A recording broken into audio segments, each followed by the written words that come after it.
Domestically, we've seen some investors, some financiers, rather like BlackRock, divesting from companies that generate more than 25% of their revenues from thermal coal production.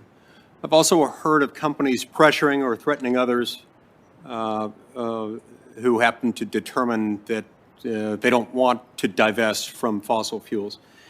Do you think this trend has had a direct impact or will have a direct impact on American energy security? I think it already has, sir. And talking to people that I know who are in the energy sector, there's a shortage of capital available to drillers. And some of this is due to the fact, frankly, that the drilling and E&P sector burned through about $300 billion and just simply lost it. And consumers benefited from that destruction of capital. But now drillers are facing much more restrictive loan agreements and are having to live within their cash flow. But my point, more specifically in my written testimony, was on the underinvestment in hydrocarbon exploration and production in Europe, and the lack of production out of the North Sea, and then the Dutch also curtailing production from the Groningen field. Right, and so you've indicated that over-reliance within Europe on imported energy has contributed to this energy insecurity in Europe. Yes, sir.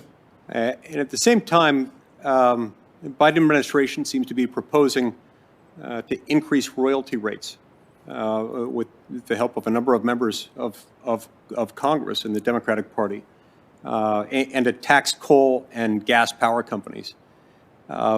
Now, coupled with the oil and gas leasing moratorium imposed by the Biden administration from the very outset of its administration, it seems like a lot for the energy industry to face. But more than the energy industry, we're concerned about, their customers, about the people who rely on those things. Do these kinds of actions have a direct impact on the ability or the willingness of companies to invest in domestic energy production? Absolutely. And I think it's moreover, sir, the area where this is the most dangerous is in electric generation. And the fragilization of our electric grid, and what Meredith Angwin calls the fatal trifecta: too much dependence on renewables, too much dependence on imports, and too much dependence on natural gas. It directly threatens the viability and resilience of our electric grid.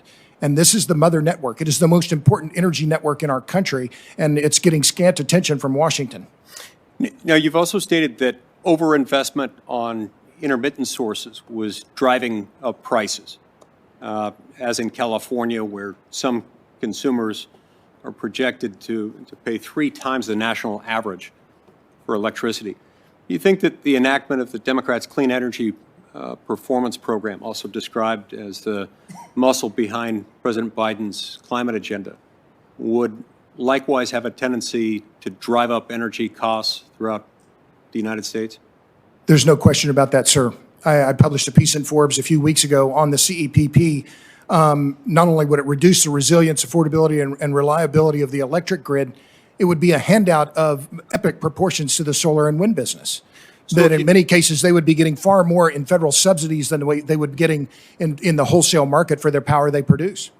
So for the same reasons, then, would it be a fair assumption that a simultaneous over-reliance on intermittent energy sources with that occurs at the same time as underinvestment in reliable sources, something that could result in Americans experiencing rolling power outages? Is that the sort of thing that could happen as a result of this? Sir, I've experienced it firsthand. I experienced it February 15th at 2 a.m., and my lights went out for 45 hours. If I can just add one other quick point, to me, the idea that we would make our electric grid more reliant at a time when, due to climate change, we're expecting more extreme weather, to make our energy and power systems more dependent on the weather makes no sense at all. And in some cases, it could threaten the lives of people. In other words, it can be more than just an inconvenience. For some, it can mean the difference between life and death. 700 people died in the blackouts in Texas, sir. Thank you.